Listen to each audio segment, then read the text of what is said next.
Sat Shri Akal Ji. Welcome back, everyone, to the deep dive. Today, we're going to be exploring some truly timeless wisdom.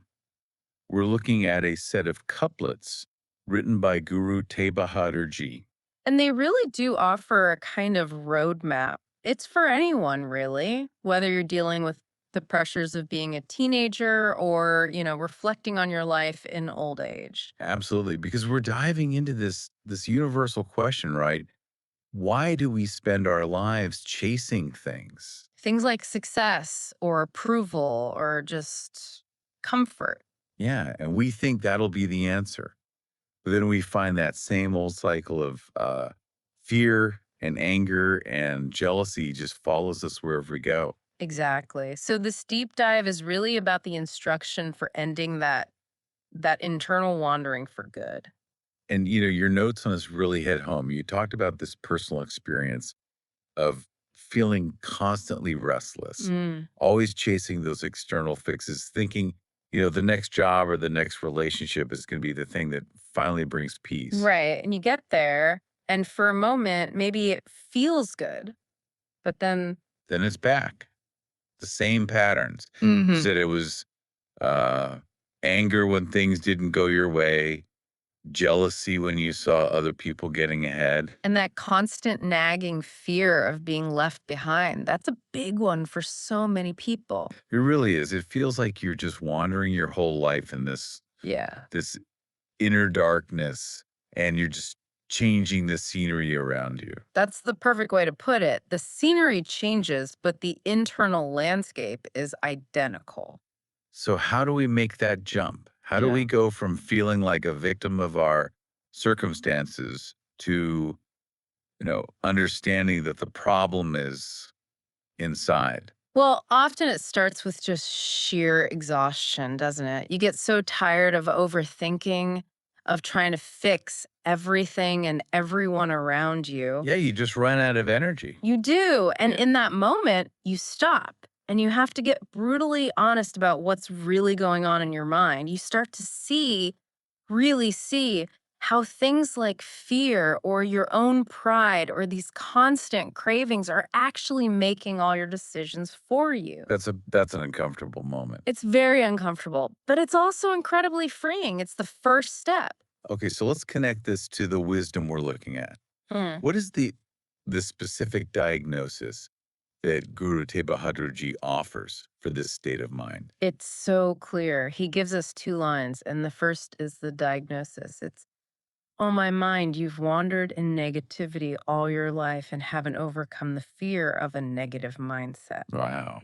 It's direct, isn't it? That term, wandering in negativity, it means spending your life aimlessly, caught in these destructive patterns.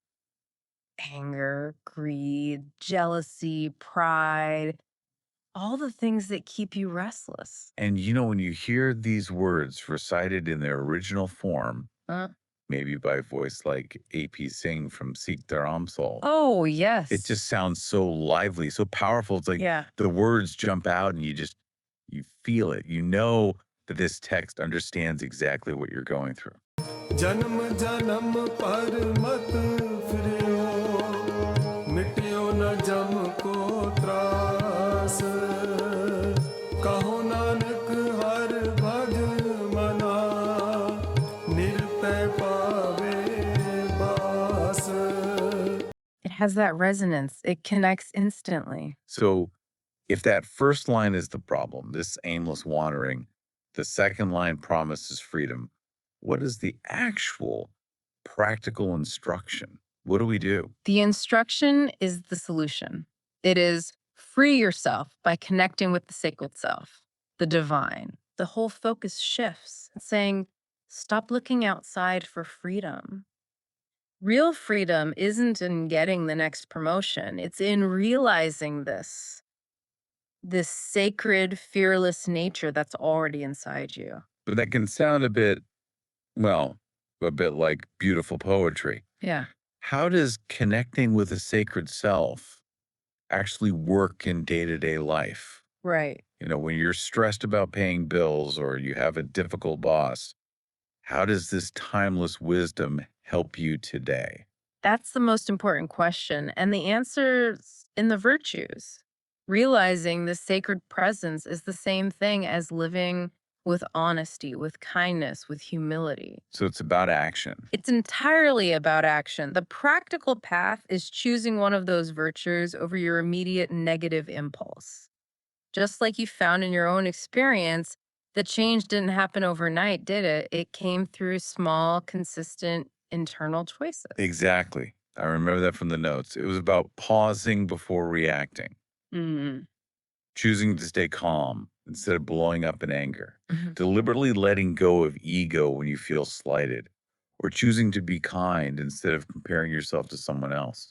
And with each one of those small choices, The fear got a little bit smaller.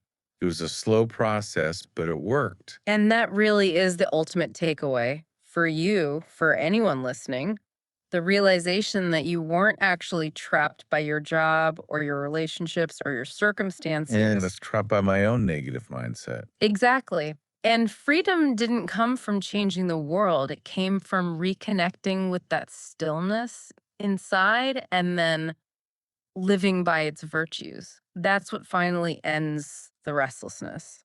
So here's a final thought for you to take with you. Just consider for a moment. How often today did your mind wander toward an external fix for an internal problem? And what's one small internal pause you can practice instead? One small choice rooted in a virtue like kindness or honesty that you can make. Don't forget to like, share, and subscribe. Please share this with your family and your friends so not only you, but they too can learn and grow together on this path. Sat Shri Akalji.